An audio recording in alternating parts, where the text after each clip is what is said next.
Hi everybody, Stefan Molyneux from Freedom Main Radio. I hope you're doing well. I'd like to chat about really one of the three most important decisions that you will ever make in your life. The first is what you're going to do with your life. What's it going to stand for? What you want written on your tombstone.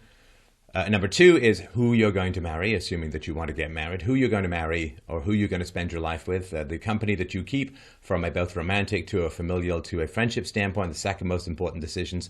And the third most important decision is if you have children, will you stay home with your children or will you not? Will you give them to other people to raise? Full disclosure, I've been a stay-at-home father for 6 years, a little over 6 years now, and that's my choice. I don't regret that choice in any way, shape, or form. For those who don't know, before I was a stay-at-home dad, I had a high-powered career as a software entrepreneur and executive. I co-founded and grew and sold a company and worked at a variety of software companies at high management positions and so on. And then I quit to be a stay-at-home father. So gave up quite a lot, but have received even more rewards in a variety of ways. So an article was written by a woman named Farnoosh Torabi called Why Stay-at-Home Parenting Just Isn't Worth It. And I think she's got some very interesting points to make. I may have some useful rebuttals, and hopefully this will help to clear the air, for some people at least, about ways of making decisions about staying home with your children or not. The article starts, she writes, with just 3 months left until we welcome our first child, my husband and I have naturally been discussing how to best manage our future family in terms of childcare. As the breadwinner in my marriage, I've pondered what life might be like with a stay-at-home husband and dad. Financially, we could afford to live off my income alone, eliminate the need to outsource childcare, and designate my husband as the primary caretaker. And from an emotional standpoint, it's comforting to imagine our child being cared for by a parent rather than a hired caregiver. But we've ultimately decided, no matter how wide our income disparity and no matter who is bringing home the smaller paycheck, entirely opting out of the workforce to be a stay-at-home parent is far too risky. The cons outweigh the pros.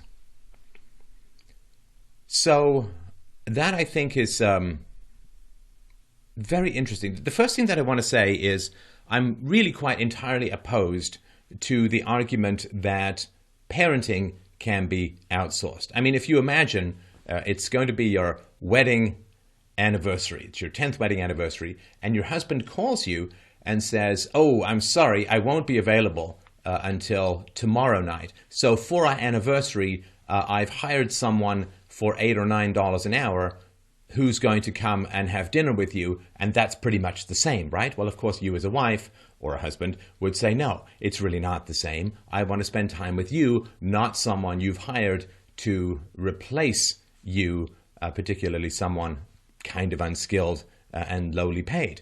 And the reality is I myself, Steph, worked in a daycare for a number of years when I was younger. And there were some people who were highly competent and qualified. Hopefully I was one of them, at least competent. But they were just passing through. The people who were staying there were people who didn't really have many other options and couldn't make more than, I guess, somewhat above minimum wage. So the idea that parenting can be outsourced to lower skilled, lower wage people with no loss in quality is really the same as saying that being a spouse can be outsourced to someone of lower pay and at least lower economic value.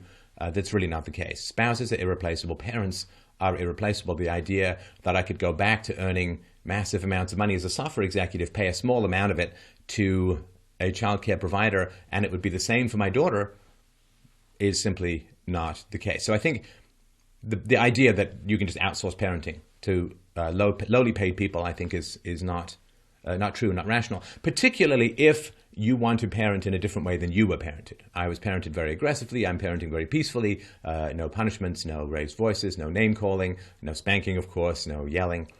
And that takes a lot of concentration, a lot of research, and a lot of focus. So let's have a look at some of this lady's arguments. So one thing that she says is if two parents are working, you'll have more financial stability and freedom. She writes, while two incomes can certainly lead to more expenses, such as more vacations, nicer cars, and outsourced help, when the money is managed properly and households save well and spend conservatively, it can result in increased financial stability for everyone. If one partner gets laid off, not all is lost. There is the financial support of the other spouse and hopefully some savings to help keep the lights on while a new job materializes. As this academic summary from Hope College and Cornell University points out, she writes, quote, not only are two wage earners often necessary to adequately provide for the needs of most families, dual earner couples are less economically vulnerable than single earner families for whom a layoff can mean financial collapse. She also writes, but perhaps my biggest fear for any stay-at-home parent is the loss of one's individual financial independence.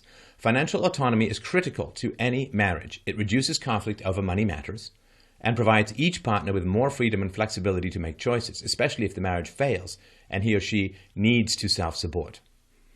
You don't need to earn an equal amount or more money than your partner. You just need to earn enough. So if you had to solely support yourself one day, you could. In practice, this could mean working part-time and caring for your children part-time. But unless you have a major inheritance parked somewhere, it can't realistically mean departing from the workforce altogether. So a few things to say about this. So to take the last part first, this is going to sound simplistic, but this is actually what has worked for me. I never was particularly interested in getting married. I grew up as part of the massive supernova of families that occurred in the late 60s and throughout the 70s and even into the 80s, where divorce rates rose many, many times over. And I was raised by a single mother, and so I had seen the amount of destruction that can happen when a marriage breaks up. So when I met my future wife, we sat down, we talked about it, and I said, look, I mean, you're a wonderful human being. I completely could see spending my life with you. We actually got married 11 months after we met. It was very irresistible to me. But I said, look, if we're going to get married, there is no possibility of divorce, right? We simply can't. We can't have that as an option in our back pocket because, in my experience, nothing succeeds like commitment. Nothing succeeds like commitment. And if you are fully committed to a marriage, I really don't think it's going to fail. I mean, if you both make that commitment and say, we're going to do whatever it takes to keep the marriage happy, you keep the lines of communication open and you work at the marriage. And I have a pretty maintenance-free marriage, but unlike my wife, but I have a pretty maintenance-free marriage. And I actually wrote the vows for our ceremony. And in it, basically, it was said, until death do us part. Now, that is a very serious commitment. That is, to me, the most serious commitment that I'm going to make in my life is twofold. It's to my wife and to my daughter, and of course, to act with integrity and honesty and openness towards my listeners, such as yourself. So I don't like I wouldn't have got married if she said, well, I'd like to stay married, but, hey, if divorce comes along or if the marriage fails, then that's what happens. I would not have gotten married in that situation. So particularly, marriage is fundamentally there for children. And of course, people can get married who don't want kids, who are gay, who are infertile, and so on. But the institution as a whole is generally there to create a stable bedrock for the raising of children. And since I knew if I got married to my wife, I definitely would want to experience her as a mother and experience myself as a father. So that was very important. So if you're going to have kids, then you need to have that commitment. The great thing about having that commitment is if you have doubts, you don't get married. And I never had any doubts before. I've never had any doubts since. We're now in our 12th year of marriage, and it's just more wonderful now than it was when we first met. And part of that is the commitment. So the commitment is to stay, and because you can't leave, then you really try to choose as wisely as possible. Now, this woman, of course, is in a marriage, and she has some concerns about the marriage not working out, but my approach would be to simply, you take that off the table. If you take that off the table, a divorce, then your life becomes immeasurably simpler. Now, there is an interesting correlation between a variety of things to do with intelligence, which I'll just in a shorthand form refer to as IQ, because that's generally the most tested one. the higher the IQ, the more likely the marriage is to succeed. The reasons for that, I don't know if anyone's fully explained them. Some of them are fairly obvious. The ability to defer gratification, to anticipate and understand the long-term consequences of decisions and so on. So the higher in general your IQ, the more likely your marriage is to succeed, which is why marrying someone very intelligent can be a very positive thing for you. So what's also true is that when we're just talking about women who leave the workforce, I mean, I'm very much the anomaly. I think there are like 30,000 stay-at-home dads out of like a 35 million population in Canada. But if we just go with the standard and talk about women, then the more intelligent a woman, in general, the higher her income is going to be. What that means is that if she takes time out of the workforce, it's going to be more costly than if she was a person of lower intelligence. Again, these are all, they're exceptions to every one of these general rules, but there is kind of like a bell curve. And so if you're going to leave the workforce as a woman and you're more intelligent, then it's going to be more costly. Quitting a job working at a donut shop is different from taking time off from your job as a corporate lawyer or something like that. So these are all important considerations to be aware of as we start to delve in to the complex matrix of decision-making about staying home.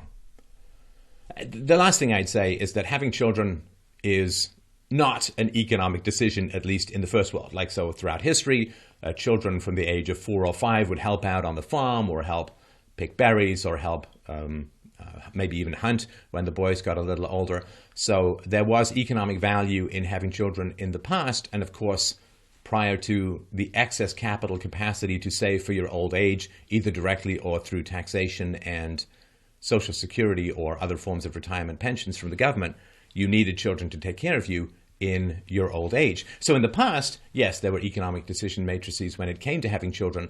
In the present, it's really not that sensible an idea to do a cost-benefit calculation for kids. They cost $200,000-$300,000, depending on where you live, $152,000-$300,000 to raise, and they're really not usually going to be chipping in a huge amount for your retirement and so on. So it's really not, I think, productive or sensible to say, well, having a child is going to be a purely economic cost-benefit decision, at least in the modern world. So I just want to mention that as well. So let's start looking at in the United States about some of these statistics. So foreign-born women skew the data quite a bit when it comes to stay-at-home moms. So even though foreign-born women are only 13% of the U.S. female population, they're almost 40% of stay-at-home mothers. So foreign-born women are 53% more likely to be stay-at-home mothers than working mothers. This matters because she quotes a lot of data in her article, but she doesn't talk about this discrepancy. So married foreign-born couples are 3 times more likely to live in poverty compared to native ones. Foreign-born women are also, in America, nearly 9 times more likely to have less than a 9th grade educational level. So this is really important for a variety of reasons. Most importantly, if you have low education, then most likely you're going to have a low-paying job. If you're going to have a low-paying job, it makes much less sense for you to go to that job and take virtually all of your earnings and hand them over to a daycare, because then you're going to a job, not spending time with your children, and not really making any money from your job. So as your income increases, then the economic sense of outsourcing childcare also increases. So this is important. These are women who are much less educated on average than domestic and have domestically born women and have much higher levels of poverty. So when you look at studies that compare the financial stability of 2 parents working versus 1 parent working and 1 parent staying home, you are to a large degree looking at the difference between immigrant and native economic environments. And this was not broken down. And we've got tons and tons of links we'll put in the description of the video and also in the notes for the podcast so that you can look at that more clearly. So when she says, oh, when one person stays home, they're a lot poorer, the couple is a lot poorer. Well, yeah, but that's because you're comparing apples to oranges to a large degree. You're comparing immigrants to native-born Americans. So when it comes to financial stability, the lady's argument in the article is if you have two people working, then you have more financial stability. That is not as clear or obvious as it sounds. So let's break that down a bit. Let's think of two hypothetical families. So the first is Mr. and Mrs. Richardson. They both have high-paying jobs and earn $100,000 each annually. On the other hand, Mr. and Mrs. Frugal have a different arrangement. Mrs. Frugal stays home and runs the household, thus enabling Mr. Frugal to focus 100% on his job, which brings home $125,000 a year. Now, when one person stays home, the other person can focus more on the career, is more available to work late, is more available for travel, and can have a greater focus, and doesn't have as much to do when he or she gets home. So there generally is an increase. Men earn on average 6% more for every child they bring into the world for a variety of reasons. And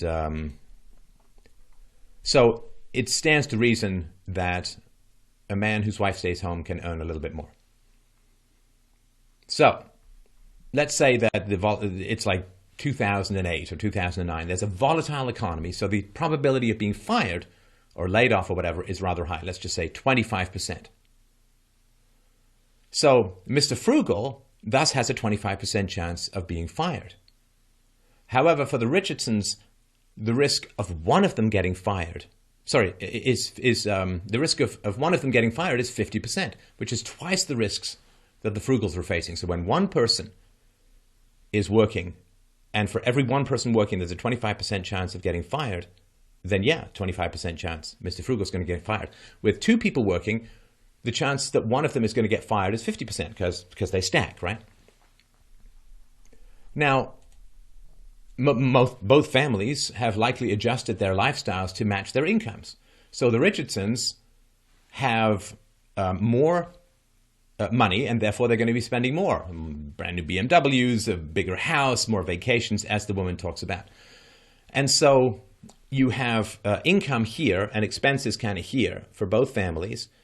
But there's a 50% chance that one of the Richardsons is going to lose their job over some specific time period, and there's only a 25% chance that one of the Frugals is going to do that.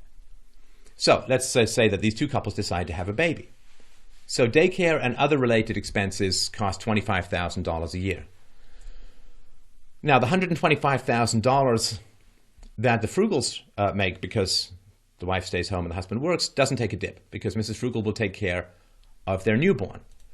So Mr. and Mrs. Richardson, on the other hand, now have a combined income of $175,000 due to the aforementioned childcare expenses. So once you have kids, then the income gap between the two families drops from $75,000 down to $50,000. Now, Mrs. Richardson, in a way, is taking a 50% pay cut while working for the same number of hours.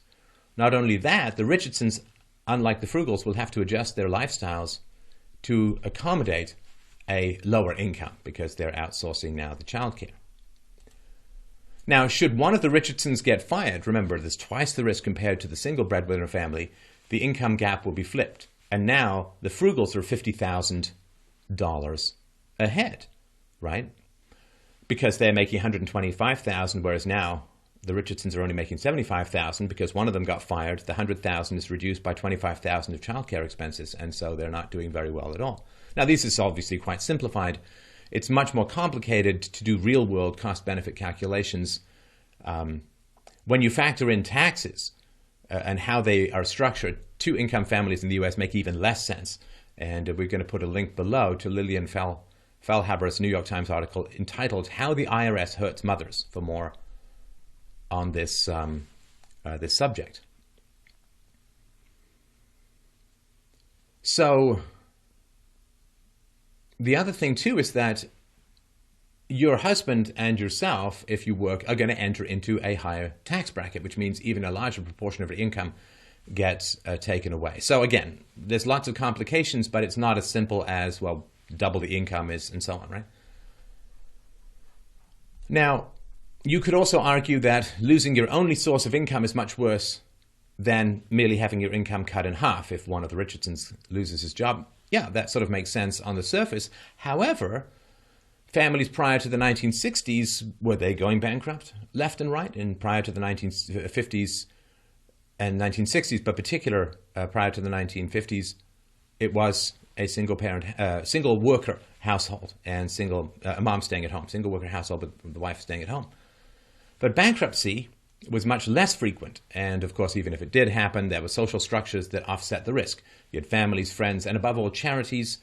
You can look up the history of what are called friendly societies, which have sadly diminished or almost vanished in the modern world, being displaced or elbowed aside by the welfare state. And we'll put more links about these below. So does it mean that having a single breadwinner household is always the better option? Not necessarily. But having one parent stay at home when a child is born lowers both risks and expenses, and also brings a host, of course, of other unquantifiable benefits. It is far less stressful for a family when one person is staying home with the children and one person is working. Children get sick, they're up all night, and at least you have someone who can kind of take that bullet and roll with it rather than two people working. So let's go back to the lady's article where she says, quote, "But perhaps my biggest fear for any stay-at-home parent is the loss of one's individual financial independence. Financial autonomy is critical to any marriage. It reduces conflict over money matters, and so on." And I think that it does not make any sense to me to go into marriage with your bank account like Gollum clutching his ring, mine, mine, my precious, my precious. I think that if you're going to mingle bodily fluids and create a real-life human being, and you're going to live under the same roof and bubble fart in each other's presence and all the other fun stuff that goes along with marriage, I think that you put the money into a pot and everyone gets access to it. And, we're in or out of the money. Incomes can go up and down and in varying ways. But I've personally never understood this two bank accounts for married couples and so on. I mean, you breathe the same air and you eat the same food, and you might as well mix up the money. So this idea that you keep it close to yourself and so on, to me, if you don't trust the man enough or the woman enough to mingle your money together, that's a pretty good sign that it may not be the wisest marriage in the known universe. So again, I think nothing succeeds like commitment. There's nothing that produces progress more than being backed into a corner. Necessity is the mother of invention. And if you think that divorce is an option, it actually becomes an option in a way that doesn't happen otherwise. Now, this is another interesting question that women and men, of course, are talking a lot about and have been for some decades, which is the basic question of when to have kids. So if you want to have kids, you could make the argument, I think it's a pretty good argument to make, you can make the argument and say, so have your kids when you're young. You get out of high school and you could maybe go to college or not, but have your kids in your early 20s. You've got more energy, you can stay up all night, you've got, the metabolism and so on. And of course, your eggs are fresher and healthier, right? Fertility problems begin to increase when a woman is in her late 20s, and the risk of genetic abnormalities and so on rise considerably after the mid-30s for women and so on. So have kids when you're young and you're healthy and so on. And it really is the first 5 years that seems to be the most crucial for child development and bonding. Of course, year 6 and so on, they're probably going into a school of some kind, hopefully not a government school. That's my particular perspective. But they will be going into a school of some kind.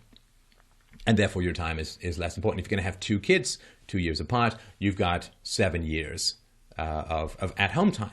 If you have your kids when you're 20 or 21, you're 27 or 28, you can get a degree. You can, of course, also get a degree part-time when your kids are young. They do a lot of sleeping.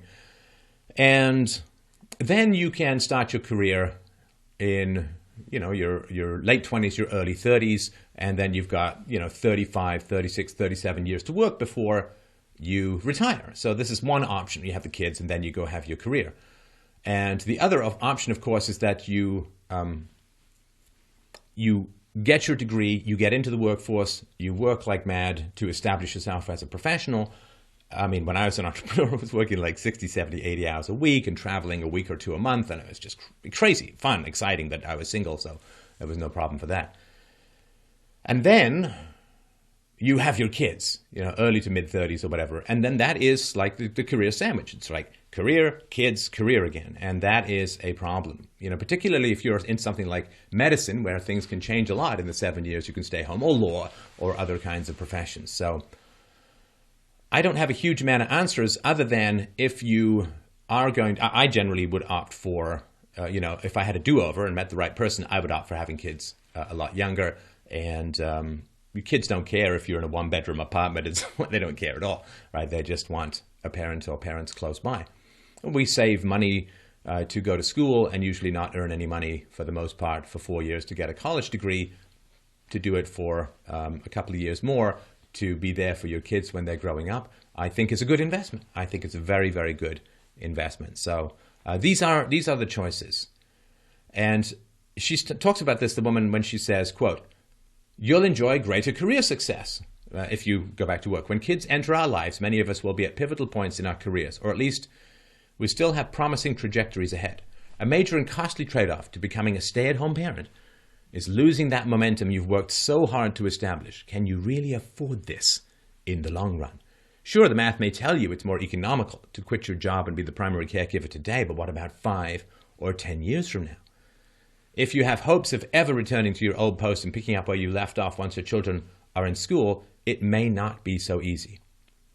And that is very true. Children are a massive time sink. And I think you have to throw yourself into that pit happily and merrily and enjoy the ride. But until it's an old cliche, and I'm sorry for being cliched. I try to avoid it, of course, but it is a true fact of nature that until you have kids, it's really hard to understand what it's like to have kids. You're just like, I used to write like 2 books a year before I became a father, and I've not written a book in 6 years. It's just one of the many things that you have to do if you're going to commit to your children. But to me, saying, well, I want the same economic strength after being a parent, or economic opportunities or income after being a parent as before being a parent, it's kind of like being a guy and saying, well, I want to get married, get all the benefits of marriage and a wife and the support, but I still want to be able to sleep around, right? Like, I still want to be the same as if I'm not married. It's like, no. No, you get married, assuming monogamy is your brand of wood, you get married, you're monogamous. And one thing you give up is you forswear all other naughty bits beside the one in the white dress or the black tux. And so the idea is like, well, I want to have kids, but I want it to be like I don't have kids when it comes to my career. Is as irrational to me as saying, well, I want to have a monogamous marriage, but I still want to be able to sleep around without any negative repercussions. It's not how it works. So whether you can afford it or not is kind of an interesting question, I think. And this is where, if you're going to have kids in your 30s, and if you want to have kids, then save your money up in your 20s so you can take the time off and not have as huge a hit to your income as would be otherwise. So now here, I think correlation and causation are always big challenges in social studies. But here's what she wrote about divorce. She said, your risk of divorce is lower. Economists at Boston University found that dual income marriages are more secure and couples are less likely to split than those in marriages with only one working spouse. Further, according to the book Getting 50-50, How Working Parents Can Have It All, marriages in which there is a sole breadwinner get divorced at a rate 14% above average, the highest of any income split. And if income and housework is divided evenly, the risk of divorce is 48% lower than average. Why? The authors say it's got a lot to do with the fact that dual income marriages have more financial stability. Being a sole breadwinner carries a tremendous amount of stress, and having a partner to share the weight can lead to more harmony and compatibility. Okay, so this is a very significantly challenging statement to make. So basically she's saying that if one person, like all other things being equal, if one person goes to work and one person stays home, the marriage is 14% more likely to break up. I did a lot of looking into this. We did a lot of looking into this, and it's really hard to make that case. So she mentions that dual income marriages, quote, are more secure and couples are less likely to split than those in marriages with only one working spouse. So this evidence is in a study that compared the divorce rate of states with low to high female participation in the labor force. This is a very crude comparison. And of course, the US is a pretty large country, and ignoring regional factors while comparing averages across large populations is likely to distort the results. So she also, to her credit, she presents a much better divorce rate study that was referenced from the book called Getting to 50-50. The woman who wrote, Tarabi, she writes, quote, marriages in which there is a sole breadwinner get divorced at a rate 14% above average, the highest of any income split. So what the author of this Getting to 50-50 book didn't report was that the study compared divorce rate patterns in both West Germany and the United States and reached very different conclusions for both countries. While dividing income and housework evenly resulted in a risk of divorce that was 48% below average in the United States, it was the exact opposite in Germany, where a 50-50 split corresponded to a divorce rate risk of 46% above average, right? So when you split income and housework in the US, you have a 48% chance less of getting divorced. In Germany, it's a 46% chance, a greater chance of getting divorced. Moreover, this is dose dependent. The risk of divorce in West Germany grows for each percentage point increase in the wife's earnings as a proportion of the family income, suggesting that at least there, the most stable environment for a married couple is to have a single male breadwinner and a wife that takes care of all the housework. So the fact that there's such a stark contrast between the two countries suggests that either the ratio of household work and income is not a significant factor in divorce, or the results are a statistical anomaly. And of course, unfortunately, it was a very small sample size, only 559 for West Germany and 506 for the United States. The prevalence of certain more extreme feminist arguments about staying at home, you're exploited, you're a slave, all the Hillary Clinton stuff, traditional marriage is a slavery and so on, may be a factor as well. Now, the study doesn't even explicitly compare couples with children. And of course, when babies enter their lives, the work and household arrangements tend to change considerably, and birth rates are much lower in West Germany than they are in America. So if you haven't even factored in children, this doesn't really make any sense. Now, the other thing that is important as well, you remember earlier I talked about how the more intelligent you are, the less likely you are to divorce in general, on average. And the more intelligent you are, the less economic sense it makes for one partner to stay home, for the woman to stay home, because you give up significant income. At least that's the perception.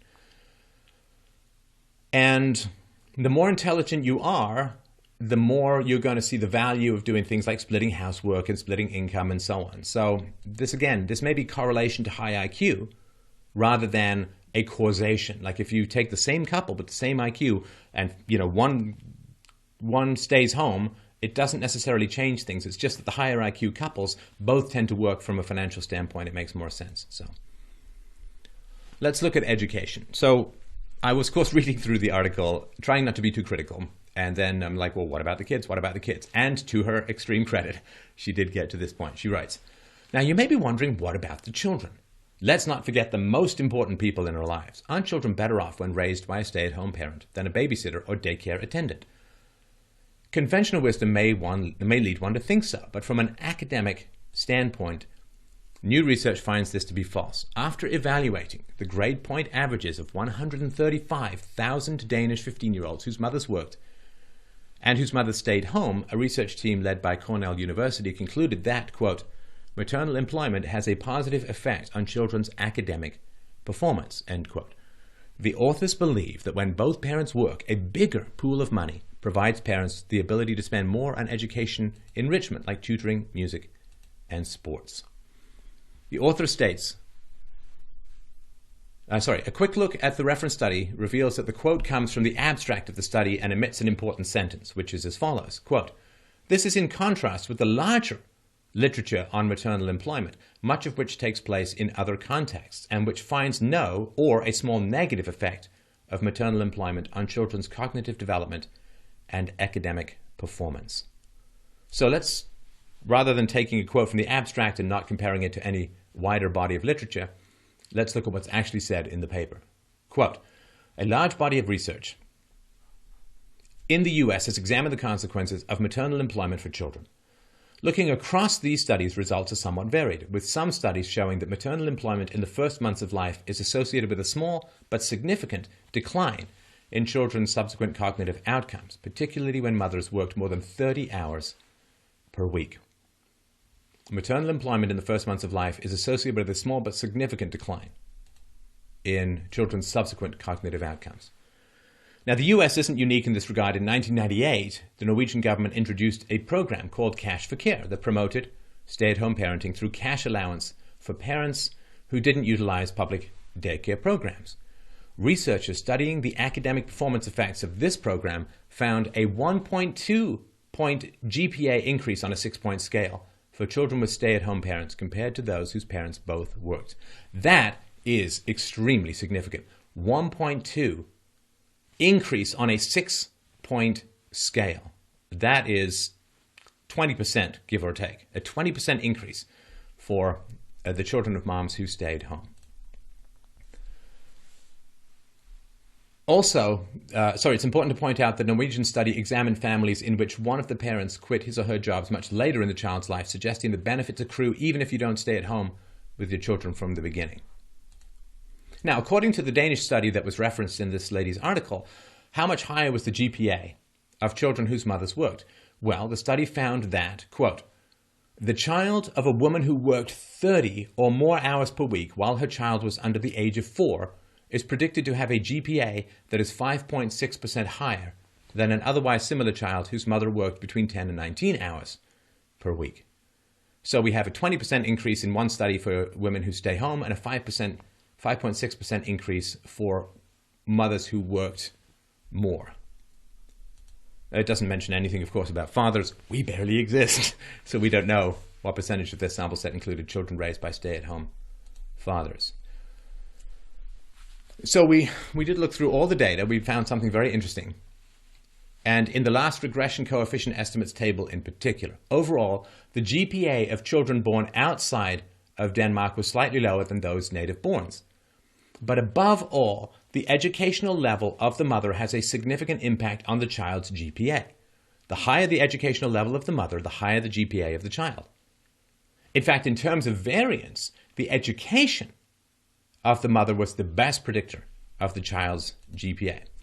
So running the numbers, the statistical coefficient for mother's highest education prior to birth, which affects the child's GPA at age 15, was minus 0.68 for mothers with no education compared to a plus 0.49 GPA coefficient for mothers with a master's degree or higher. So we know that significant portions of IQ are transmitted genetically. Nobody knows exactly how much. Estimates have ranged from 1/3 to 1/2 to 2/3, but there is a proportion of IQ that appears to be transmitted genetically. So it's not that everyone you send to get a master's ends up with smarter children. It's just that women who have a higher IQ, who get a master's degree, and a master's degree usually requires an IQ of 125 or more, which is significantly above the norm of 100. Women who have higher IQs will go on to get masters and are more likely to have higher IQ children. Now, women who have masters are also going to be more likely to be in the workforce. So you see, it's not that any woman who goes to work is going to raise her child's IQ. It's that more intelligent women tend to go to work more and have more intelligent children. So it's, whereas if they'd stayed home, their children might be even more intelligent. Now, proportionately, we talked about foreign-born versus domestic-born people as well. Denmark has half the immigration population compared to the US. But if we assume that the Danish demographic dynamics are similar to those in America, that's a big if, but let's go with it anyway for the moment. A large percentage of Danish stay-at-home mothers are foreign-born and have significantly lower than average education, which of course will affect the results of the study. So, and again, we're going to put the links for this, my claim. People with master's and doctoral degrees have an average IQ of 125, which is much higher than the average population. So the children are also far more likely to have higher IQs, even when accounting for regression to the mean. So regression to the mean is that the two people with an IQ of 150 are not likely to produce a child with an IQ of 150, there is a regression to the mean. Otherwise, people just get taller and taller and smarter. There is a regression to the mean. So children with higher IQs spend more years in the educational system. They do better on standardized tests and have higher school grades. So this is a very significant factor, which of course is, as IQ conversations generally are, not part of the article. I mean, that's asking a lot. I'm just sort of pointing out what we found from looking at the data. So studies of the academic performance impact of stay-at-home parents that don't normalize their results based on socioeconomic factors and biological factors and socioeconomic/biological like intelligence, they aren't comparing apples to apples. They certainly aren't establishing causation, perhaps loosely correlation, so they don't really add much to the discussion. Okay, so article quote, she says, okay, but are kids happier with a parent at home? As sociologist Kathleen Gerson, author of The Unfinished Revolution, told me, the most important thing for your children to witness is that you have a healthy relationship with your work and your money. If they sense that you hate your job, it won't matter how much you're bringing in, they won't appreciate it. Okay, I'm not sure why you would ask a sociologist about what makes children happy. I mean, maybe a developmental psychologist or someone like that would be better. Also, there's no study that's quoted. It's just something that someone told her. And the most important thing for your children to witness is that you have a healthy relationship with your work and your money. Well, I don't like this idea that work means work outside the home for money, not taking care of your children. Being a parent is one of the most challenging and exciting and enriching jobs that I've ever had. And I run the biggest philosophy show on the web, so that's quite a high standard to have. So having a healthy relationship with money, absolutely. Of course that's important for your children to understand. But having a healthy relationship with your work doesn't mean you'll work outside the home. How about having a healthy relationship with your job as a parent? Well, that's very important as well. So the most important thing for your children to witness is that you have a healthy relationship with your work and your money? That is the most important. That seems like a pretty staggering claim to make without any particular proof. So instead of looking at things like financial stability and job fulfillment, none of which really existed throughout our evolution as a species, why not research attachment theory, which is a very, very important aspect to understand. Attachment theory is the security of the bond that the children have with their parents. Infants who are put in daycare for 20 to 30 hours a week exhibit the same stress and trauma as children who are actually abandoned by their mothers. Like maternal abandonment is the same because, of course, infants don't know time, understand passage, and so on. Infants exposed to more than 20 hours of daycare a week are much more likely to be classified as insecurely attached. And what does that mean? Well, insecurely attached children face a host of issues later in life. Depression, anxiety disorders, impaired emotional regulation. And it really is a significant challenge to parent an insecurely attached child through puberty. In examining the link between psychopathology and insecure attachment, researchers concluded, quote, attachment insecurities are associated with a wide variety of mental disorders, ranging from mild negative affectivity to severe disorganizing and paralyzing personality disorders. The evidence suggests that insecure attachment orientations, whether anxious or avoidant, are fairly general, pathogenic states. So building a secure bond with your child is one of the best investments you can make in both your own and your child's or children's future happiness. I mean, I think most mothers already understand this intuitively. Surveys in the UK have found that upwards of 80% of working mothers feel guilty about leaving their children in the care of others. I mean, I did my very best working in a daycare. Had some wonderful kids to spend time with. I remember telling them the whole story of the Silmarillion. Oh yeah, I was that geeky. Well, still am for that matter. Telling them the whole story of the Silmarillion, and I remember taking a bunch of little kids to go and see a movie called The Last Starfighter. I didn't really get to see it at all. This is back when those things mattered to me, but yeah, does anyone need to go to the bathroom? No. 5 minutes into the movie, I have to go to the bathroom. Does anyone else need to go to the bathroom? No. 10 minutes in the movie, I need to go to the bathroom. Basically, the last Starfighter appeared to be a urinal to my way of thinking, my experience. So there was myself and another, I was a teacher's assistant, not even really, but there was myself and another person in the room, and we had like 25, 5 to 10 year olds. And what children need, what I believe really helps them grow the best and mature the quickest is one-on-one time with adults. I mean, your kids are in daycare. It's Lord of the Flies. It's horizontal focus. They are peer-oriented because that's the vast majority of their interactions. It's not with a harried teacher who's constantly trying to put out fires and figure out who pushed who and who took what from who and so on. So having, if your children grow up in daycare, there's some studies on this, but this is conjecture and experience on my part. So take it with as much of a grain of salt as you want. But I think it stands to reason that when children grow up in daycare, they focus horizontally on peer relationships, not so much on hierarchy to adult-child relationships. And children cannot raise each other. And what happens with peer-focused relationships is the most dysfunctional children often end up ruling the environment. It's sort of a race to the bottom. It's the lowest common denominator. The most dysfunctional, the most aggressive, the most bullying, the most manipulative tend to end up in charge. And so as far as can you afford to stay home with your children? My argument would be, but can you afford not to? This woman says, well, you're deferring losses perhaps down the road. I say, well, yes, but you're also deferring difficulty with being a parent down the road. And these challenges, these attachment disorder challenges, they can last a lifetime and they can be significantly damaging. Daycare, of course, is a cesspool of disease, particularly for infants. As a U.S.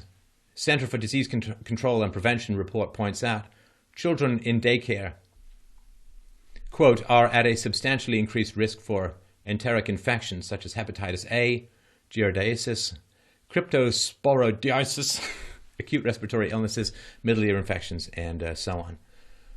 So daycare is not a replacement for a parent who stays home. And as a father who's devoted himself to his daughter's welfare for these 6 years, it's anecdotal, it's a sample of one, so again, take it for what it's worth. But we have maybe one conflict every 3 months, and the rest of it is pretty easy peasy negotiation, and we have a huge amount of fun. And she's an only child, and she plays extremely well with other children. She's assertive without being aggressive, and she's expressive without being manipulative, and all these wonderful characteristics. And because of this investment, parenting has become a very easy and pleasurable experience for both of us. And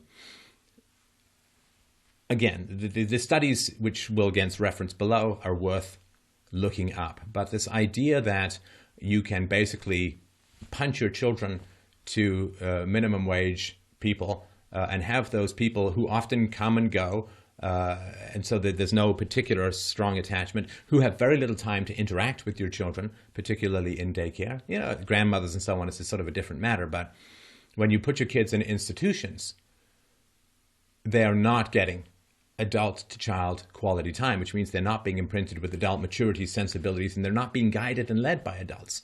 They're being pulled this way and that by the dysfunctionalities of the children around them.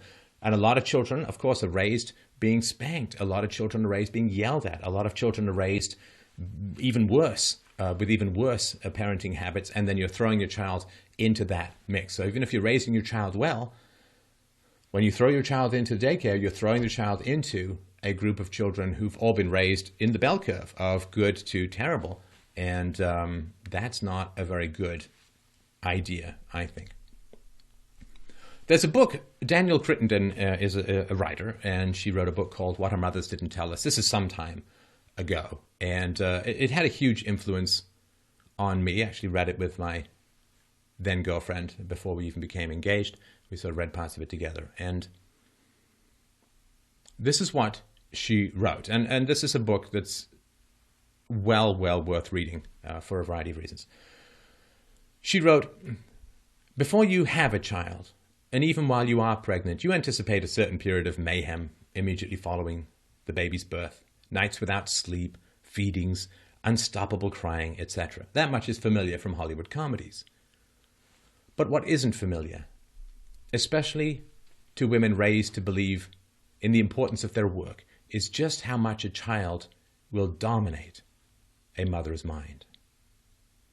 For until you are holding your actual baby in your arms, the baby you think looks exactly like you if you were a bald Martian, and marveling at the curve of his ear and his unearthly bright eyes that squint at you with astonishment and curiosity, you can't know how you're going to feel when you become a mother. This surprise is motherhood's greatest joy and its darkest secret.